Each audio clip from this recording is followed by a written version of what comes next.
impact on land, water, and local life. It's an issue that resonates with states like Arizona and Ohio. In Texas, those data centers are rapidly expanding, while both Democrats and Republicans voice their opposition. Republican Governor Greg Abbott has promised to regulate the centers, but his critics say the actions lack urgency. It's still not clear which party would benefit the most from worries about the implications of fast-growing AI and the massive facilities needed to power its growth. Bob Agnew reporting. The Secret Service says a member of Vice President Vance's security details under investigation over a suspected news leak. An agency spokesman says the individual is facing an internal investigation and a potential criminal inquiry over allegations that he or she compromised operational and information security. Townhall.com.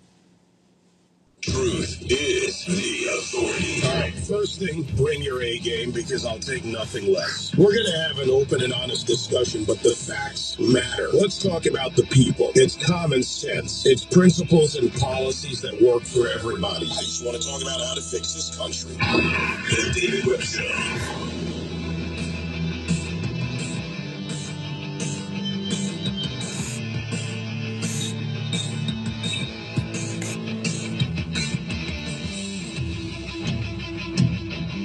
Let's talk tariffs. The president, the administration, just announcing new tariffs with Canada as we open a bridge. So things are always dynamic on the northern border, it seems these days. Paul Teller, president of Teller Strategies, joining me. His op-ed in Real Clear Policy, Time to Strengthen American Independence. The effect of tariffs on American corporations, on so many aspects of our economy, and we'll have that discussion. So, Paul, what's your take on the current tariff policy? Always good to be with you. Yeah, that's the thing. I mean, it's kind of a mixed message, right? Because the op-ed that you were just referencing was my attempt to praise, the lowering of tariffs. President Trump actually lowered certain tariffs a couple of weeks ago at this point. It was on some steel, aluminum, copper, some other things like that. I think it went from 25% down to 15%. Hey, great to go in that direction, because all that means is that those materials are going to be cheaper for American businesses, cheaper for American homeowners, home builders, right? If you're building an appliance, it's going to be cheaper to build it. If you're buying an appliance, it's going to be cheaper to buy it. All of that kind of stuff. And ironically, too, the president has done so much to try to encourage Americans to manufacture things here in America as much as possible.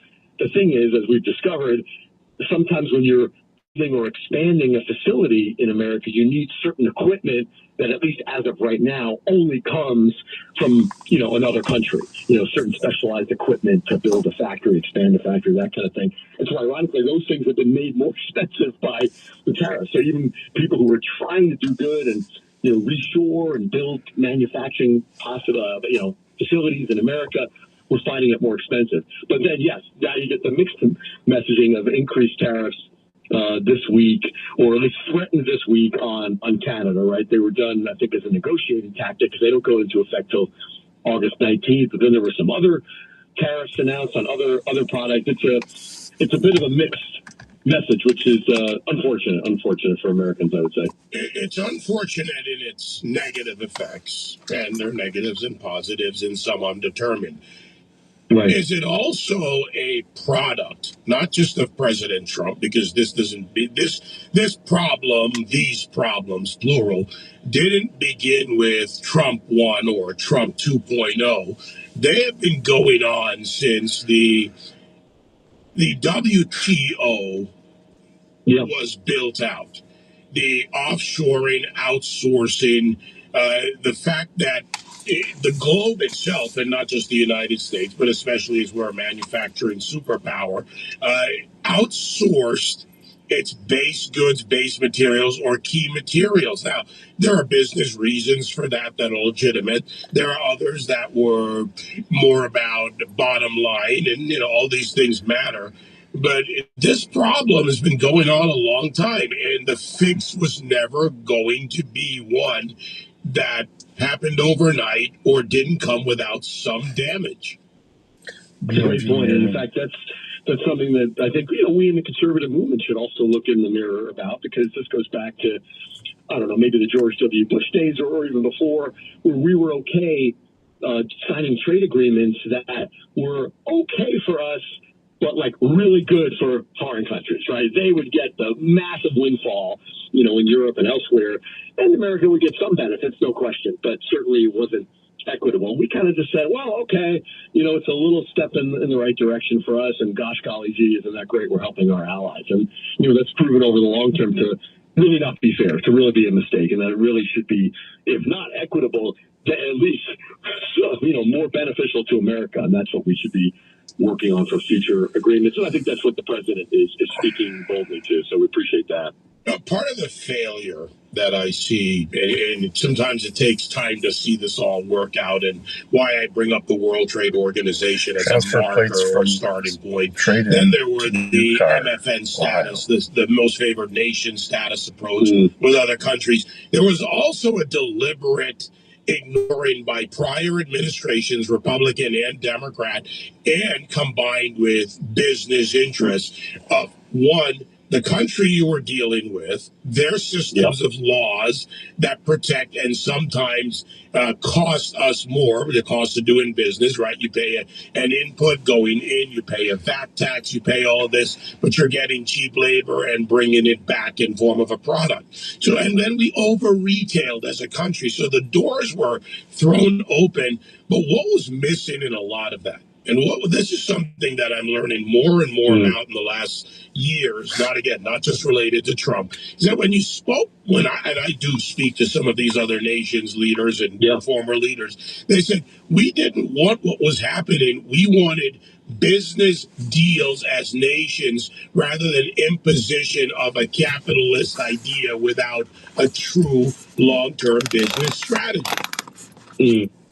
No, great points. And I think what we've also learned, we especially learned this lesson during the COVID years, was that all countries are not created equal when they kind of have a dominant control over a certain supply line into America, right? In other words, like, if the Canadians, own a certain thing that's needed for our national security or for our public health, that's not as problematic as the Chinese, controlling a certain supply line that's required for our national security or for our national health, that kind of thing. And so that lesson is learned too. It goes to what you were saying, that not all trade agreements, not all countries are created equal. We should be treating them differently, which I think is another great point that was made during the first Trump admin. Trump and Pence both said that very well, that we really can't be treating, for example, China the same way in trade negotiations that we're treating, a country like, let's say, Mexico and other relatively more friendly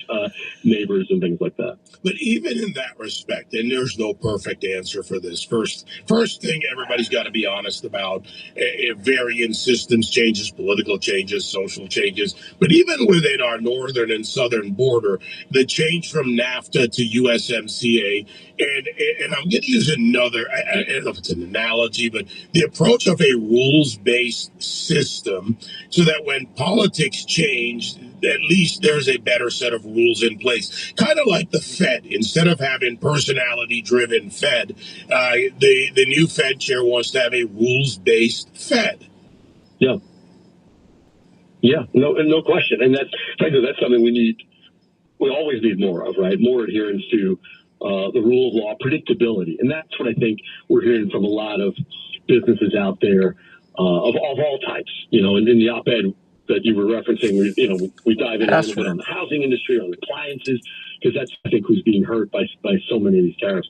But yeah, just some predictability. As bad as some of these tariffs might be, businesses are saying, just tell us what it'll be and for how long, right? Instead of back and forth and back and forth. And even the thing, right, there were certain tariffs that were ruled illegal by the Supreme Court, so there's supposed to be refunds coming. And I think the Treasury has issued, if I'm not mistaken, $70 billion in refunds. But are the companies really distributing that to Joe customer, right? We haven't really seen that. Are prices coming down? No, we're not really seeing that either. So where are these refunds going? And those are some questions we need answers to. Look, on the housing front, I just went to the NAHB conference and had conversations with their top leaders, economists, and others. I've had their economists on this show. And simple things that, yes, tariffs and those effects are there, costs of the materials needed to build. Some areas you build more with wood, some with aggregate, Right. whatever it happens to be, northeast, south, southwest, etc. How Thank you for calling LaFontaine. This call may be recorded for quality assurance and training purposes. For service, press 1. For sales, press 2. For parts, press 3. For collision, press 4. For hours of operation, press 9. For used car sales, please press 1. For commercial and fleet vehicle sales, please press 2. For new vehicle sales, please press 3.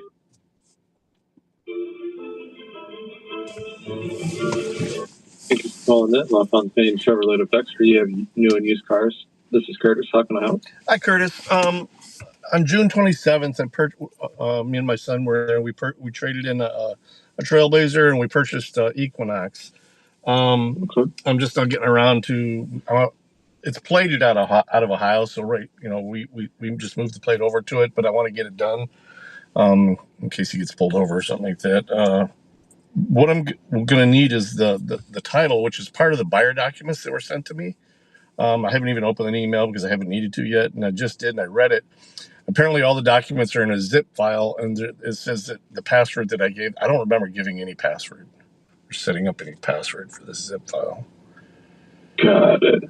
And if when you bought it, it was under your name, right? Well, mine primarily. Then he's the secondary buyer. But yeah. Got it. Your password should be like my birthday is 0505. Mm-hmm. It should be your first birth month, like the first digit. So Mm-hmm. if you were like 05 or all the way through 09, Yeah. you just put that in, and then you'd put your birth date. Okay. That should be the password to get in. If that's not the password, it should be your birth year. Let me do it real quick while I'm on the phone with you. Let me see. Perfect. Extract buyer documents.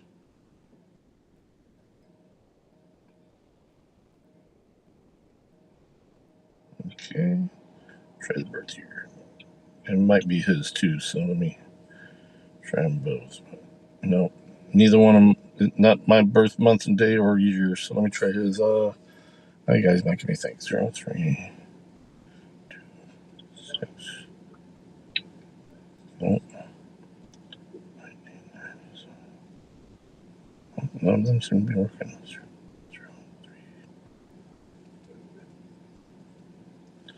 Oh, wait, 03.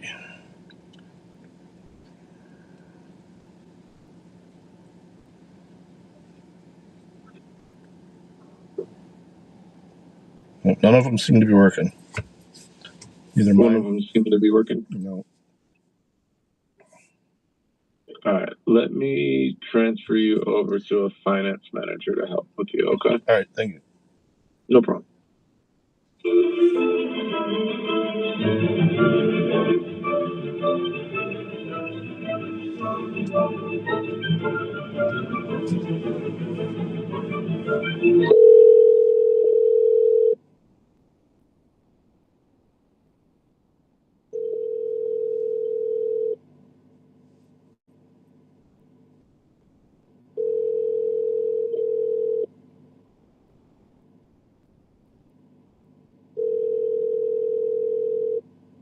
The person you called is unavailable. Hi, this is Mr. Wickland. Purchased an Equinox in June at 27th of last month, and trying to extract the zip file with the title paperwork to move the plates over officially. Can't get into it. I've tried the basic ones that the front desk told me, the birthday things, and both mine and my son's birthday are not working. So if you could give me a call, the phone.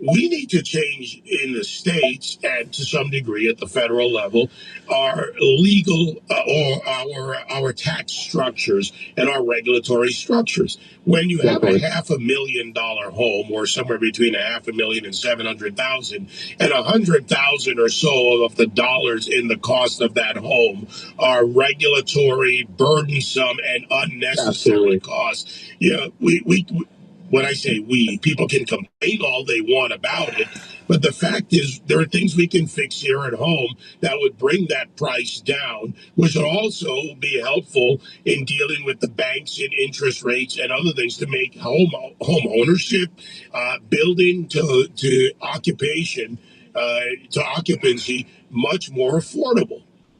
No question. And that would be, we could talk the rest of the day, right?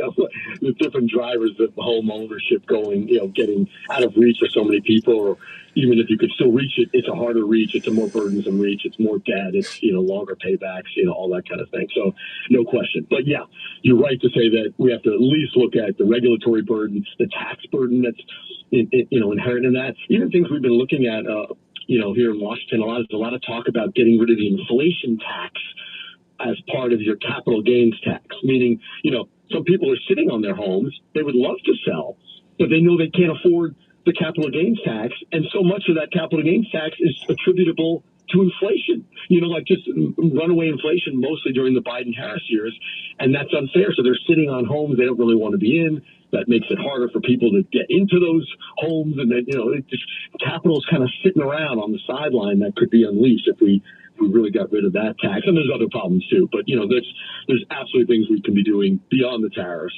to make home ownership more affordable. No question. Bitter pill moment, Paul. We wrap up here.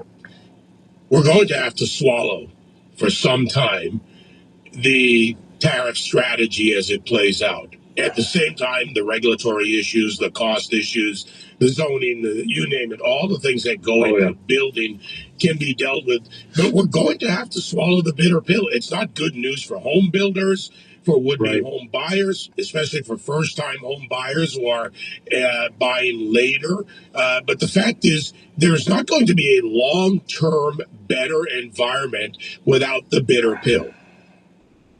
Yeah, I think that's right, and a recognition that the solutions are big and bold, meaning there's not the tiny, quick little fix that Congress or the president can do today or tomorrow and everything will be great. It's going to take some bold leadership, some big activity, some real meaningful legislation coming out of Washington and signed by the president, coming out of Congress, signed by the president, and so. Yeah, but until then, it's bitter pill because we keep hearing from young folks, for example, including young MAGA voters, people who self-identify as MAGA and they're 30 and under or something, saying, "My gosh, I'm missing the American dream here. I can't get that next rung up the ladder. I can't buy that starter home. I can't even really get a half decent job." And that's not great. We've got to hear those voices, hear that they're hurting, and take big, bold steps to really help. And really a great way to just help make things cheaper for all people. How do you make them cheaper? Let's get rid of additional government taxation through the form of tariffs and other such things, and that'd be a great step.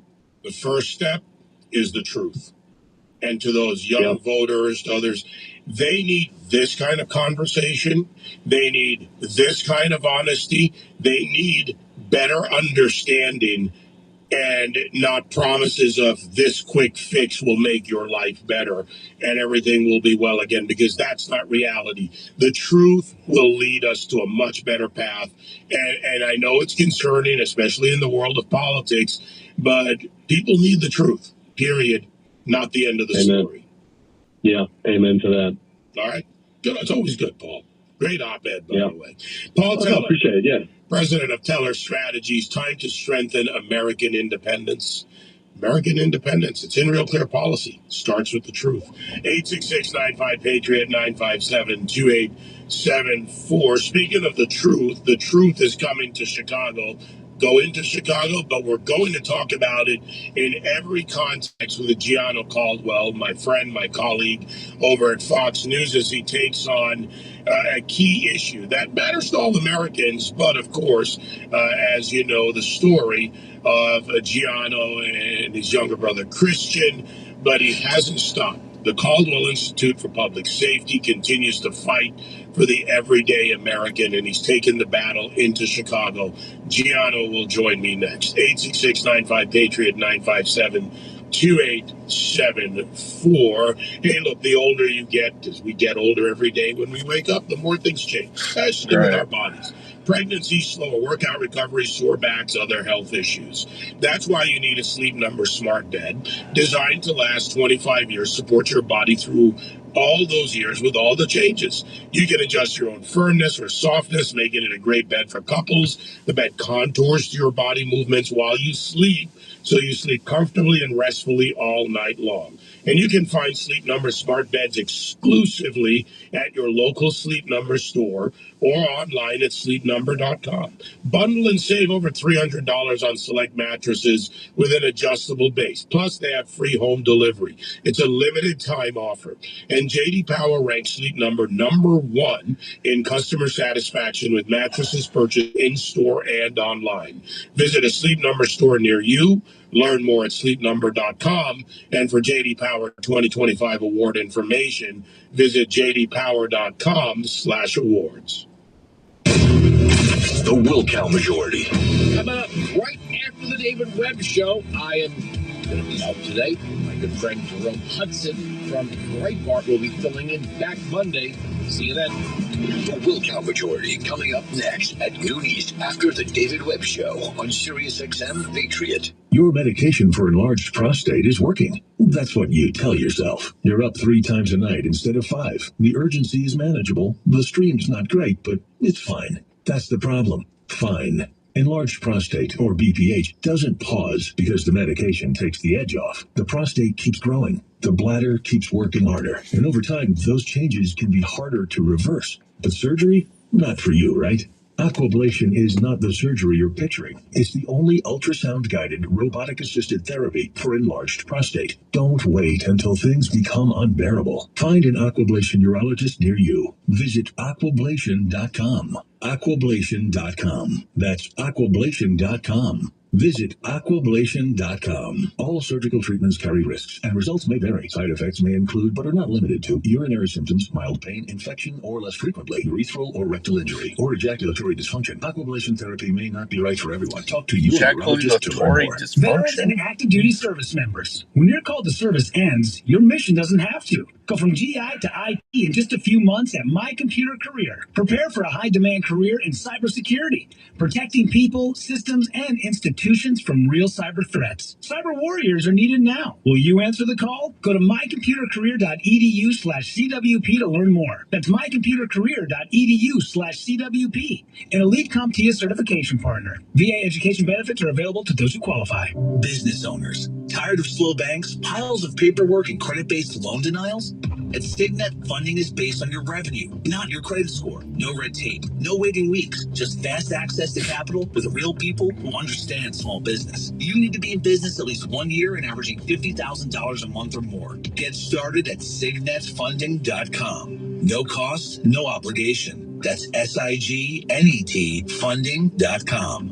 signetfunding.com. Are you neglecting your 401k? Hi, I'm Brad Ball, founder of Bison Wealth. We manage 401k accounts just like yours. Most people rarely open their statements and almost never change their investments. If you've had the set it and forget it mindset, you should adjust course right now before it costs you hundreds of thousands of dollars. Contact our experts at powermy401k.com or call 833-POWER-MY401k today. Bison Wealth is an SEC registered investment advisor. 3% average based on Aon Hewitt study. See powermy401k.com for more information. Freedom never gets old.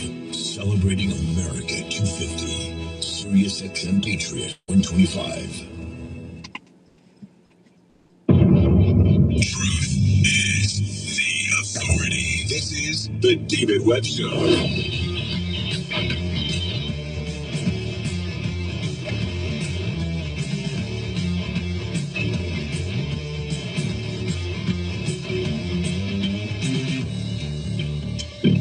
In his latest op-ed, Gianna Caldwell writes, 4 years ago, I got the call no family should ever receive.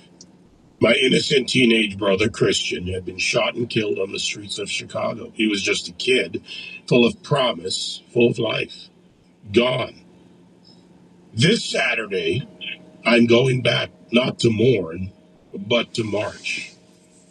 And he joins me now. Gianno, my friend, is still rings so hard, I know, for you, for your family, for all that has happened since the loss of Christian. But as you said, you're going back to March. Tell us what you're doing, what's happening.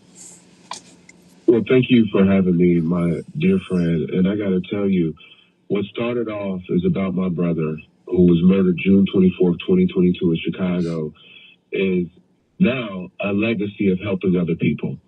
And I am proud to have such a platform with Fox News Channel and being friends with you and others where we can talk about these stories, amplify these stories, get justice for these stories, and speak in one loud, clear voice to say to these elected officials who've created these policies, we call them soft on crime policies, that have enabled the murders of millions, or rather of many people, wreaking havoc for communities of millions. Anybody can be impacted. Doing a march tomorrow in Chicago at 10 a.m. starting at Morgan Park High School. That's the high school my brother Christian went to. And we've invited everyone.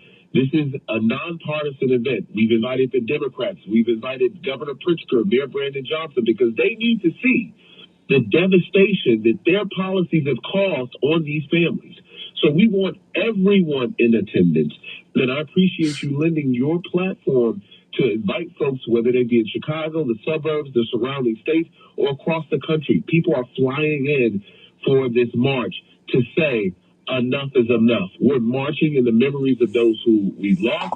We're marching to ensure that there aren't greater losses. We're marching with angel families. We're marching with law enforcement. Please join us. The numbers in Chicago, and again, from your op-ed, straightforward and to the point. Through the first 6 months of 2026, Chicago recorded 210 homicides. That's a nearly 6% increase compared with the same period in 2025. 686 shooting incidents, 858 people wounded or killed across the city. These are people, as you write. These are families. These are futures that are stolen. And while nationally homicide rates have fell, the progress, as you write, did not come from the policies championed by blue city mayors. It came in spite of them. Take it. That's exactly right. And there I reference how some will say, okay, well, things are so bad, why is it the murder rate has gone down, a homicide rate, 100 plus year low since the 1900? I got to tell you, this didn't happen because of blue city mayors. It happened because of the work that the Trump administration is doing, closing the border, putting people like Getty, who runs the U.S. Marshal Office, putting him in charge of the cleanup in D.C., in Memphis, the arrests that they've made, the work that ICE has been doing. That's what's been cleaning up our streets, not soft on crime policies or soft on crime mayors. That's why I talk about it very plainly, and I encourage people to go to CaldwellSafety.org where you can get further details about the march. You can sign up for the march. It's a free event, of course, but CaldwellSafety.org. This is critically important because we're in a very interesting time in our country. I got here to Chicago yesterday. I turned on the TV this morning, Fox 32. Immediately, as soon as it hit Fox 32, the local Fox affiliate, 5 people killed overnight. Overnight, 5 lives lost. People have normalized this in cities, blue cities. They said, we can't do anything about it. The politicians, they're not listening to us. And what I've come to learn, because I've called a lot of these anti-violence organizations in Chicago to invite them to come join us and march with us, one in particular plainly told me, he said, I would love to march with you. We would love to support you, but we get state funding. We get funding from the Democrats. And if we are marching with you, someone who's clearly pointing to them being the problem and their policies causing the deaths of many people in the city of Chicago, we would lose our funding. This is how they're doing it, David. They're ensuring that people can't even speak up who's doing this work because they will take the money right outside of the organization and give it to someone else. It's insane that this is where we are, but I'm going to call it out every time. The march that Gianno and I are talking about, Saturday, that's tomorrow, July 25th, 10 a.m. at Morgan Park High School in Chicago. I'll make sure the link goes up again on our X account, but you can go to the caldwellsafety.org for information, caldwellsafety.org. Time and location, you can register, you can help grow those numbers, share it with others on social media. What do you say? You were talking about politicians. What do you say as you write about, for example, the Pramila Jayapals and so many of these Democrats in Congress, let's call it what it is, or at different levels, even at the state level, who either ignore, insult, or flat out just don't seem to care because their ideology covers human lives. Exactly, and you just mentioned a congresswoman. She sat in a committee hearing complaining about how many times they've had to have these hearings bringing angel families in to talk about their stories. She said it's the fourth one. Like we got other things we can be doing. It's just the callousness to say something like that in front of angel families. There's been sanctuary city policies throughout our country. Chicago's one of them. Los Angeles is one of them. New York is one of them, where they don't cooperate with ICE. They're literally allowing murderers, rapists, just plain old criminals protection. They don't honor ICE detainers. I remember seeing Christy Nome, the former Homeland Security Secretary, before Jim Jordan's committee, and Jim Jordan and Judiciary said, asked about the ICE detainers, and she referenced that it was almost 18,000, and that was last year, 2025. 18,000 ICE detainers that were not honored. They didn't help in these local communities. And we're talking about people who've already committed crimes. So you're protecting the criminals at the price of your citizens. How does that work? These aren't people that should be in office. These are people who should be called out. They failed their citizens, and they continue to fail their citizens with this virtual signaling that they've been doing over the course of years. And then you come in a place like Chicago, and all they do is complain about Trump. Your thought process is misplaced, Mr. Mayor Brandon Johnson. It's not about Trump. There's not one Trump policy that I can count, and I'm sure for anybody that's listening, there's not one that we can say caused the loss of life of any resident in the city of Chicago. Not a single one. But we can count on many that he has put out there, executive orders, the Safety Act, things that they've supported, which has caused the loss of life, the elimination of cash bail. These are things that the Democrats have put in place, and now we have Americans across our nation suffering because of it. One of the questions these Democrats, or whatever they identify themselves as, one question they rarely get asked, if ever, matter of fact, I can't think of the last time I heard it. I ask it a lot, but they won't talk to me on air, is what's your number? How many is acceptable?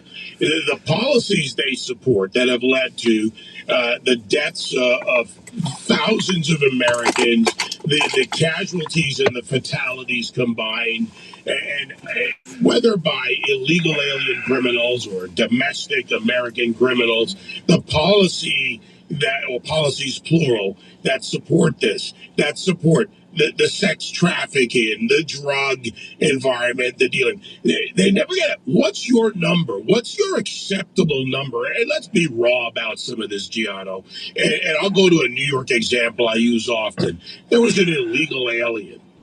She said she was servicing about 40 men a day. So my question to AOC or any Democrat out there is, what's the number? Is it a problem if she does 20 or less? Is 30 the number? That's too many. What's your number? The fact is, any one victim is too many.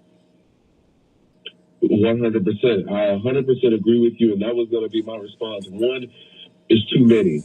And the truth is, these are avoidable tragedies.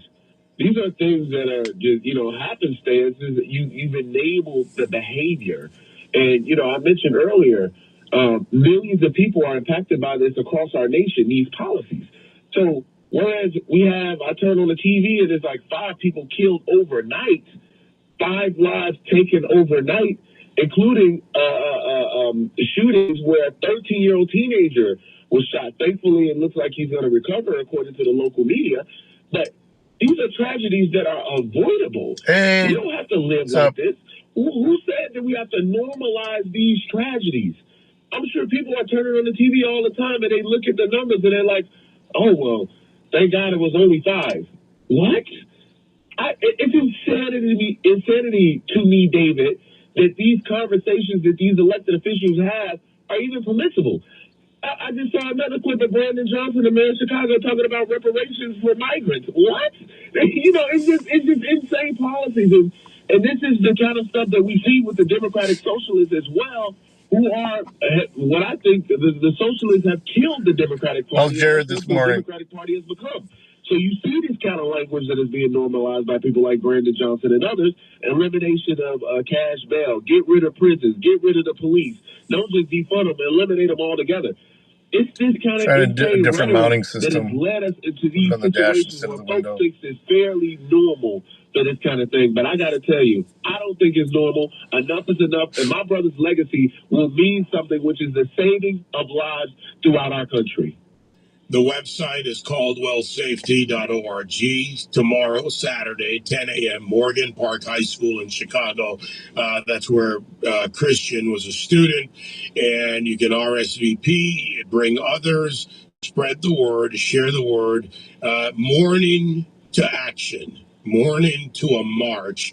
And Giano, my heart always bleeds for you on this, man. I know how much this hurts, but you have taken on a mission for so many others, and that alone is an unselfish act after such a tragedy. I appreciate you, brother, and please continue to support our efforts. We got the caldwellsafety.org. That's our foundation. It's hosting a march. We also have the Caldwell Institute for Public Safety, which is our political arm. Please go to caldwellinstitute.org and support us there. And of course, my social media is at Giano Caldwell. GIA. Sorry, I'm trying to take care of some business before I start heading out to adjust some cameras and look at some of the tablets out there in green screens. It's going to be a quick one today. In person, but I'm going to be with you in prayer and in spirit. So if nobody else pops in here, I'm just going to switch this one over to, since you are a premium member, over to premium only. You know what, I'm going to do it anyway. I need to get the last 45 minutes of it done. If I have to, I'll update the next one.